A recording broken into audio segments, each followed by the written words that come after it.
An architectural pilgrimage of 7 churches becoming one. Part 2. Tynecastle Churches. The story of GDS Gorgie. Continuing our tour, we move further out of Edinburgh, to the south and west, from Dalry Road to Gorgie Road, to focus on the 2 churches that flourished in the shadow of the then newly established Tynecastle Park football stadium, which had in 1886 relocated to the northern side of Gorgie Road. Why did the football stadium cross the road? To make way for Wardlaw Street and Wardlaw Place to be built. At the time, the north side of Gorgie Road was nothing but meadow from the road until you reached the West Dalry branch of the Caledonian Railway, though Hearts would soon be joined by the first of their long-standing neighbours, the North British Distillery, which began production to the northwest in the following year. The next building to join the distillery and the football ground on the north side of Gorgie Road was a mission hall. This hall originally belonged to the Scottish Episcopal Church, but would go on to house a mission outreach into the developing Tynecastle area from St Michael's Church of Slateford Road, itself only a few years old as a church at the time. This outreach began by renting first a single room at No. 6 Newton Street, and then a larger property at No. 4 White Park. While No. 6 Newton Street likely looks now much as it did in 1885 when Reverend George Wilson first began his work around Tynecastle, No. 4 White Park is now gone, demolished around 1955 and replaced by modern flats sometime later.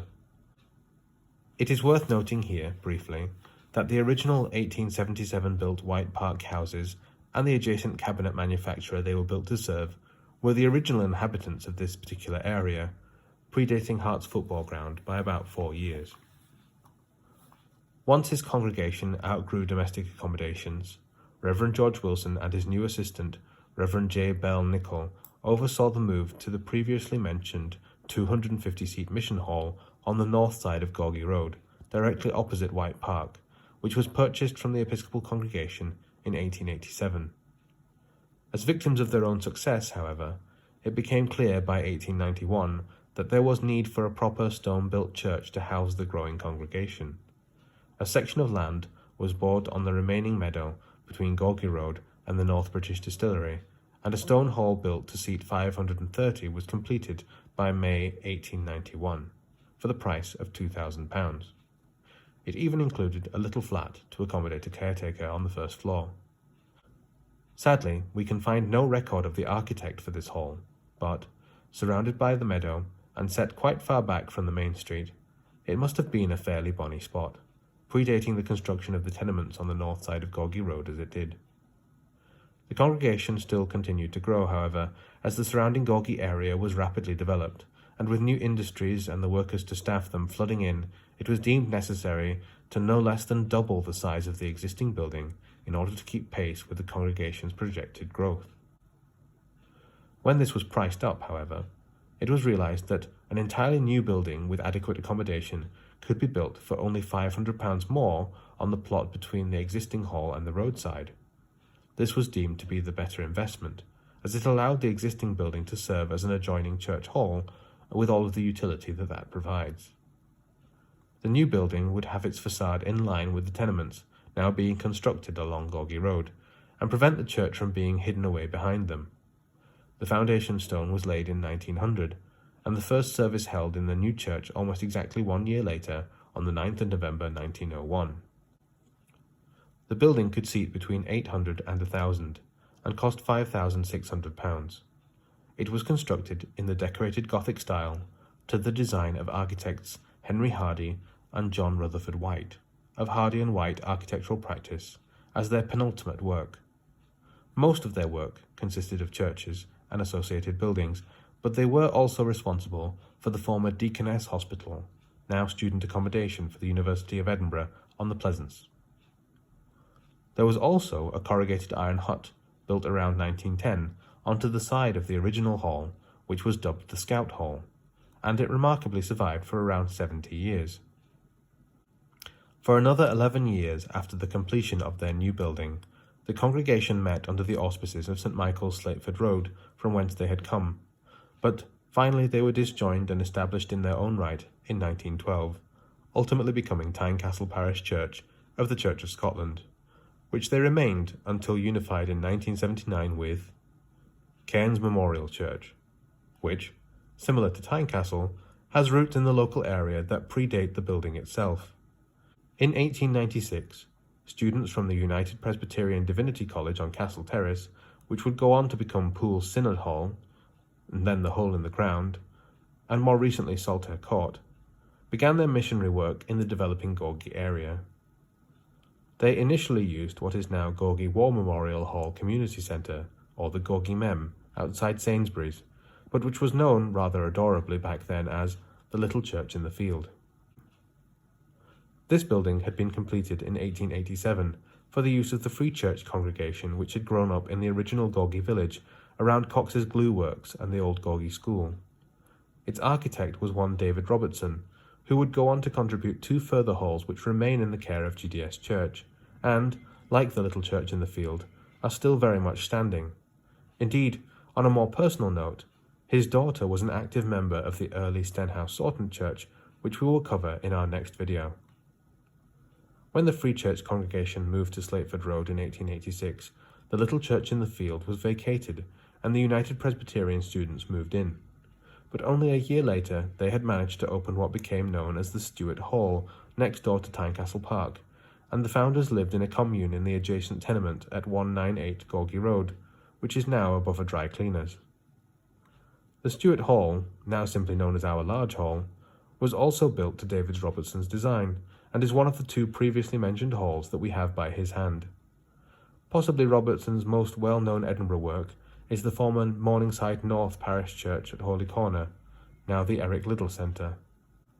The land to the east of the Stewart Hall was secured by the congregation shortly afterwards, and the foundation stone for the Cairns Memorial Church building was laid down on the 15th of December 1900 by Reverend Principal Rainey, the first moderator of the new United Free Church of Scotland, and namesake of the Rainey Hall, New College, though the location of this stone is no longer known to us. The new church, which opened in May 1902, was completed to the design of architect Robert Macfarlane Cameron, and was gifted numerous fixtures and furnishings, most notably the pulpit, which came from Palmerston Place Church, and the organ, which was given by Robert McVitie. Yes, that McVitie. The new building was dubbed Cairns Memorial Church in honour of the then late Reverend Dr. John Cairns, the last principal of the United Presbyterian Divinity College from whence the founding students came, and the name of the congregation changed to match it, where they before had called themselves Gorgie United Presbyterian Church. The next moment of major significance came at the point at which the United Free Church, which Cairns had joined on its completion, was unified back into the Church of Scotland in 1929. A sizable number of the congregation objected to the notion of being part of the state church, and elected to leave and form a new congregation as part of the United Free Church continuing, becoming their Edinburgh West congregation, near the junction of Gorgie Road and Hutchison Crossway. Those that remained endured this split, however, and continued worshipping undisturbed at Cairns until 1979. In the intervening years, the Stewart Hall underwent some reconstruction, having a lowered ceiling added to produce a loft space at the north end, and a stage added below it. In addition, a second, smaller hall was built to the rear of the Stewart Hall on the remaining ground available to the church, which was dubbed the McKerrow Hall. These alterations took place in the mid-1930s. The McKerrow Hall retains within its loft space an innovative mechanism to lower blackout cloth stretched over a frame to cover over the windows in the ceiling, so as to allow meetings and other functions to continue during the blackouts of the Second World War. Although the black cloth itself is now naught but dust, the frame, hinges and rope still stand ready to this day. In 1979, it was decided that Cairns Memorial and neighbouring Tynecastle Parish Church, which had coexisted with them for 50 years while being only 100 metres down Gorgie Road, should undergo a union and become a single congregation under the name of Gorgie Parish Church. A panel of arbiters negotiated the decision as to which building to use, with Cairns Memorial being chosen as the place of worship for the new congregation, which held their first service together on the 5th of August 1979. By 1982, the old Tynecastle building and its hall were demolished and the site sold to Scotmid, who built a store on the site, which is an essential part of the daily life of many who live and work in Gorgie to this day, despite the close proximity of Sainsbury's and Aldi. Since 1979, Gorgie Parish Church has continued to worship and to reach out to the community from the old Cairns Memorial Building, which, along with its 2 halls, has undergone considerable internal modernisation since then. The pews have been removed and replaced with chairs. The sanctuary has been shortened to create 2 extra meeting rooms for greater flexibility. A corridor was established to link the 3 buildings together, and extra toilet facilities were added to the rear. The kitchen has been almost doubled in size, and the Stewart Hall has had its stage removed to grant a larger space for the community to use. McVitie's pipe organ has had its internals removed and replaced with electronic alternatives. The name has also changed almost as much as the interior, to reflect the 2 further subsequent unions, becoming Gorgie Dalry Parish Church in 2011, when St Combs of Dalry was unified into it, and Gorgie Dalry Stenhouse Church, or GDS Church for short, in January 2016 at the union with Stenhouse and Aidan's of Chester Avenue. In May 2018, this building was again rebranded as GDS Gorgie, being the central hub and main worship space of GDS Church as a whole, which also comprises GDS Saltyard in Dalry and GDS Diadem in Stenhouse. David Robertson's Stewart Hall of 1897, our large hall, is regularly in use by the community to this day, and stands as the oldest of our building profile. Up-to-date information about our services and other events running from this building can be found on our website, www.gdschurch.org.uk, and will be updated to reflect changes in COVID-19 regulations.